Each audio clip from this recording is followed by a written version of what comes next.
Great wave of immigration. Halifax and Dartmouth became models of prosperity in northeastern America. But even in this society of fast-changing morals, strict Victorian values still won out over the new liberal attitudes of the day. On the ferries, a form of segregation typical of the era reigned. When some of the boats began building the cabins on each side of the boat, and of course one side was strictly for women who could come with a male escort, and the other side was strictly for men. Men, as I say, could travel if they were traveling with their wife or their girlfriend, could come on the ladies' side. Ladies never ever went on the men's side. But with ferry regulations favoring good English manners, also came aspects of social injustice. At the time, the black population of Dartmouth lived under a policy of segregation. Descendants of American slaves, these Nova Scotians, despite their contribution to the building of the country, were the objects of discriminatory rules on the ferries. In the early boats in the last century, a lot of people going to markets in Halifax from Dartmouth, a lot of the native population and black people, and at that time there was a segregation. The black people weren't allowed in the ladies' cabins, or the black ladies weren't. They had to go in the men's side, and they weren't allowed up in the upper decks. Ferries played a prominent role in many key events throughout Canada's history. During the war, the First World War, 1914, there was a lot of harbor traffic with warships going in and out of the harbor, along with some of the convoys. And of course, this made it very risky for the boats because they had to sort of dart in and out of the boats. And a lot of times in fog or bad weather, there were often collisions.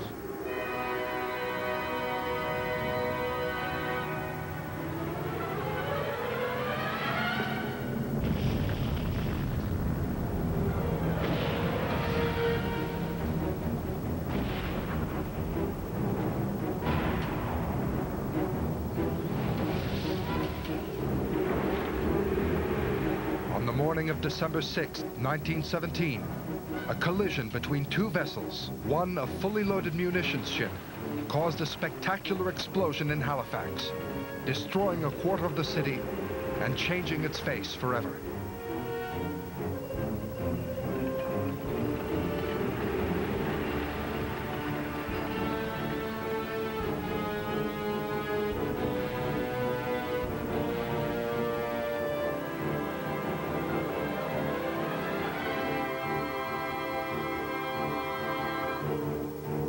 The ferries emerged unscathed from the blast, allowing them to play a heroic role in the emergency operations that followed. The ships kept running during the day and night, and they acted kind of as an ambulance service, taking the injured from Dartmouth across to hospitals. The ferries acted as a lifeline, linking Halifax and Dartmouth. Countless lives were saved, and the generosity of the ferry captains helped establish the climate of calm and trust.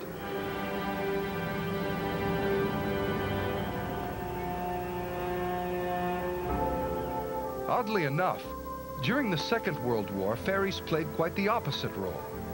It was by halting ferry service that the captains prevented disaster from spreading. The story unfolds in May 1945, shortly after the announcement of armistice.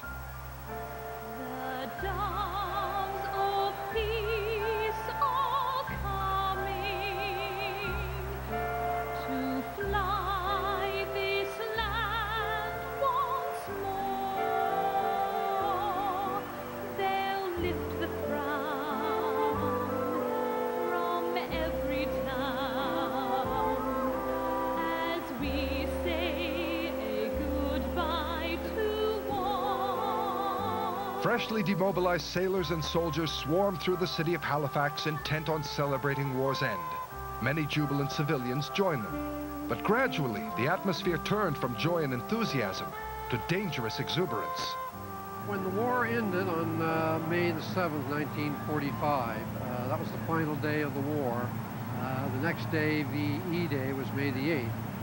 And so what had happened is that they they gave leave to a lot of the military people in Halifax, mostly the Navy, but some Army and Air Force people.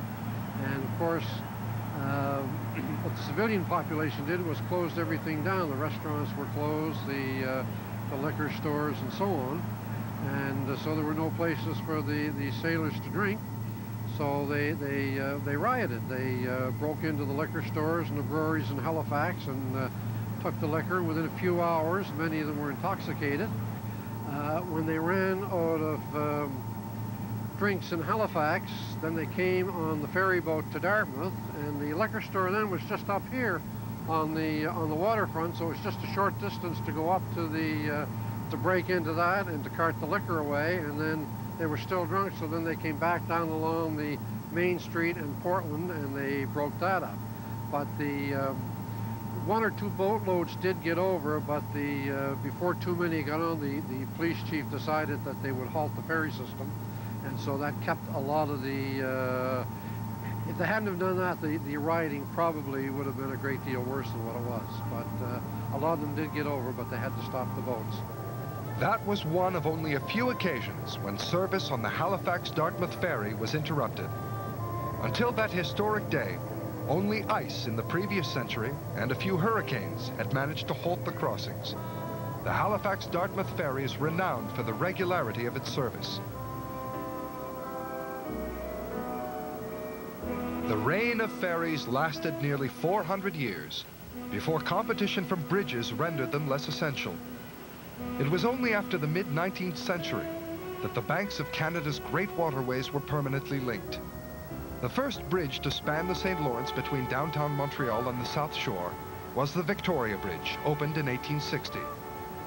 The Quebec Bridge was erected 60 years later, and in the 1950s, the Halifax Dartmouth and Vancouver bridges were opened. All the great bridges of Canada were born of a technological boom sparked by the Industrial Revolution.